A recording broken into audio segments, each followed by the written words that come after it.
Hello साथी, आप सभी को नमस्कार। मैं हूँ स्टेशन मास्टर दीपक और आप देख रहे हैं वर्धा वर्ल्ड यूट्यूब चैनल।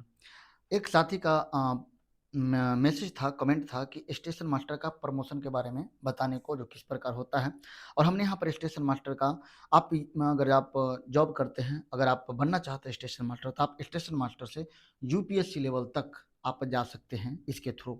ठीक है, इसके बारे में पूरा डिटेल से बात करेंगे। सेशन में लास्ट तक बने रहिए, जरूरतमंद दोस्त के साथ शेयर कीजिए और आप सब्सक्राइब कर लीजिए, इससे हमारा मोटिवेशन बनता है। चलिए देखते हैं। इसमें अगर हम बात करें रेगुलर और फिक्स प्रमोशन, यहाँ पे रेगुलर और फिक्स प्रमोशन की बात करें, इसमें आपको किसी भी एग्जाम देने की जरूरत नहीं है। आपको टाइम टू टाइम प्रमोशन मिलते जाएगा। आपको डिपेंड करता है कि वैकेंसी किस प्रकार है। जैसे आपको जब ज्वाइन आप करते हैं तो स्टेशन मास्टर के पद के रूप में आप ज्वाइन करते हैं एसएम के रूप में, और आप 4200 ग्रेड पे आपका रहता है, 35,400 बेसिक रहता है। ठीक है, उसके बाद एसएम बोले तो स्टेशन मास्टर। और इससे पहले जैसे 2800 ग्रेड पे था, जब 2800 ग्रेड पे था तो ये होता था एएसएम। लेकिन जब से 4200 ग्रेड पे किया गया तब से एसएम हो गया, जिसका बेसिक कितना होता है 35,400। अगर आप जैसे उसके बाद होता है मेन बात करें डिप्टी एसएस और एसएस, इसके बारे में बात करें, जिसमें आपका जब प्रमोशन आपका होता है 4600 ग्रेड पे होता है या 44,900 इसका बेसिक पे होता है। जब 4600 आप ग्रेड पे होते हैं तो एसएस होते हैं और डिप्टी एसएस होते हैं। तो कहाँ एसएस होते हैं और कहाँ डिप्टी एसएस, इसकी बात करते हैं। तो देखिए, जैसे आप छोटे छोटे स्टेशन देखे होंगे, जैसे रोड साइड स्टेशन जिसको बोलते हैं, वहाँ पर जो मेन इंचार्ज होते हैं ना, उसके जैसे दो तीन है तो स्टेशन मास्टर और एसएस हो गए, जो 4600 ग्रेड पे वाले, तो उन्हीं को एसएस बोला जाएगा। ध्यान रखिए, 4600 ग्रेड पे जब 4200 से आप 46 हो जाते हैं, 10 साल जॉब करने के बाद, कहीं कहीं कम में भी हो जाता है। लेकिन अगर आप 10 साल जॉब के बाद आप 4600 ग्रेड पे आते हैं तो डिप्टी एसएस और एसएस। तो आप अगर रोड साइड स्टेशन पे है तो आप एसएस कहलाएंगे। और लेकिन जैसे बड़े बड़े जंक्शन स्टेशन है तो वहाँ तो 4600 4800 ग्रेड पे वाले बहुत सारे एसएस स्टेशन मास्टर और डिप्टी एसएस एसएस रहते हैं। तो जो सबसे सीनियर मोस्ट होते हैं उनको एसएस बोला जाता है, और जो बाद बाकी बन गया उनको डिप्टी एसएस। ये आपको क्लियर हो गया होगा, ठीक है ना। 4600 से ऊपर बोले और 4800 ग्रेड पे बोले तो उसी को एसएस और टीआई। टीआई में यहाँ पे आया है तो टीआई बोले तो ट्रैफिक इंस्पेक्टर। इनका क्या काम होता है, एक सेक्शन, हर सेक्शन का एक टीआई होते हैं।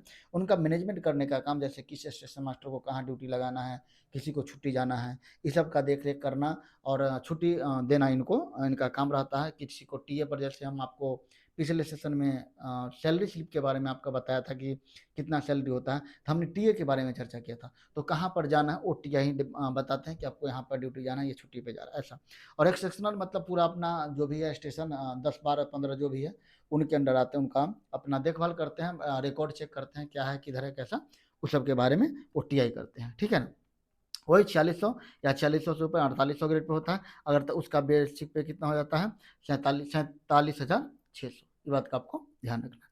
उसके बाद होता है इसी में, जब आप 5400 ग्रेड पे में आप चले जाते हैं तो आपका बेसिक पे हो जाता है 56,100, और इस हो जाता है स्टेशन मैनेजर।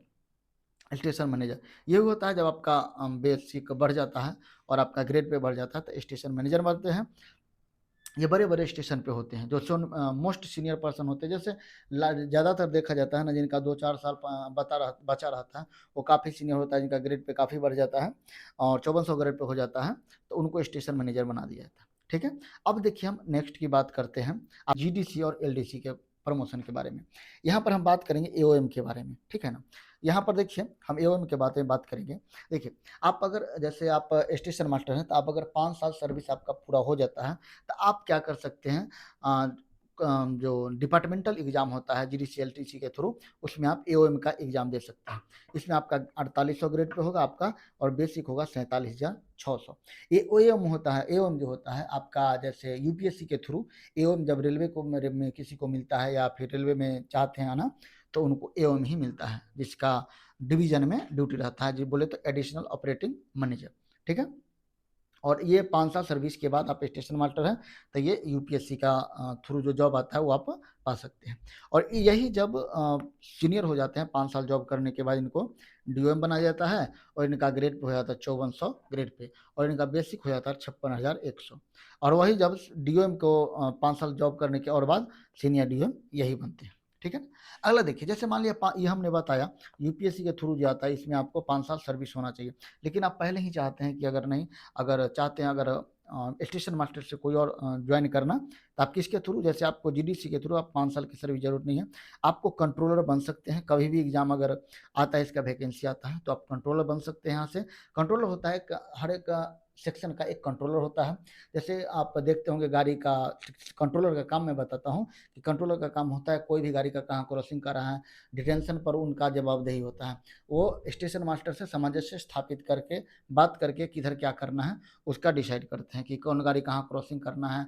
और कोई भी स्टेशन पर कोई भी एक्टिविटी ऐसा एक्स्ट्रा कुछ होता है तो कंट्रोल को बताना पड़ता है स्टेशन मास्टर को, ठीक है ना। दूसरा बात करते हैं ट्रेनिंग इंस्ट्रक्टर। इंस्ट्रक्टर जो होते हैं हमारे जेडहटी, आपको जब आप जॉब करके आएंगे तो आपको ट्रेनिंग होगा। जेडहटी है जोनल रेलवे ट्रेनिंग इंस्टीट्यूट, वहाँ पे आपको इंस्ट्रक्टर दिखाई देंगे।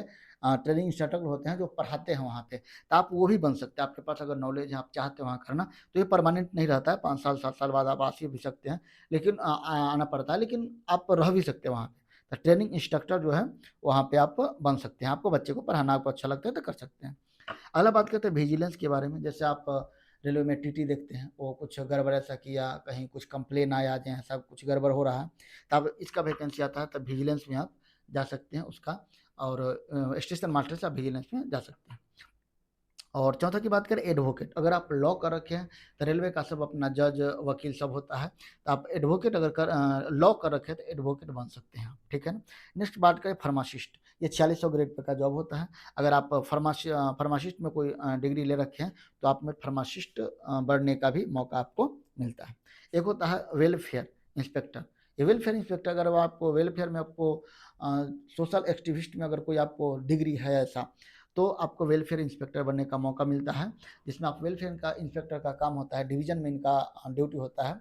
और ये इनका काम होता है कि कोई भी चीज़ की एक्टिविटी, जैसे कोई भी स्टाफ है जिनको सेक्शन दे दिया गया, अगर उस सेक्शन में किसी भी स्टाफ का, जैसे किसी की सैलरी स्लिप में कुछ प्रॉब्लम हुआ, कुछ ऐसा स्टेशन में कुछ ऐसा उनको प्रॉब्लम, किसी भी प्रकार का अगर प्रॉब्लम हो, जो कल्याणकारी सहायता करते हैं उनको, जो इस चीज़ में उनको कोई दिक्कत ना हो, उस सहायता का काम करते हैं वेलफेयर इंस्पेक्टर, ठीक है ना। यही था। अगर आप किसी प्रकार का डाउट हो और भी चाहते हैं कुछ जानना, तो आप हमें कमेंट बॉक्स में बता सकते हैं। और ये जो भाई किए थे उनके लिए मैं वीडियो बनाया था। और जिनको भी लगता है कोई और डाउट, आप हमें कमेंट बॉक्स में बताइए, और हम ज़रूर कोशिश करेंगे आपको क्वेश्चन जवाब देने का। और ज़रूरतमंद दोस्त के साथ शेयर कीजिए, सब्सक्राइब कीजिए। अगर आप चाहते हैं रेलवे में आना, तो अगर स्टेशन मास्टर आप बनते हैं तो आप इस पद के लिए भागीदार बनते हैं, ठीक है। Thank you. फिर मिलते हैं कोई और सेशन में कोई इन्फॉर्मेशन के साथ। तब तक के लिए जय हिंद।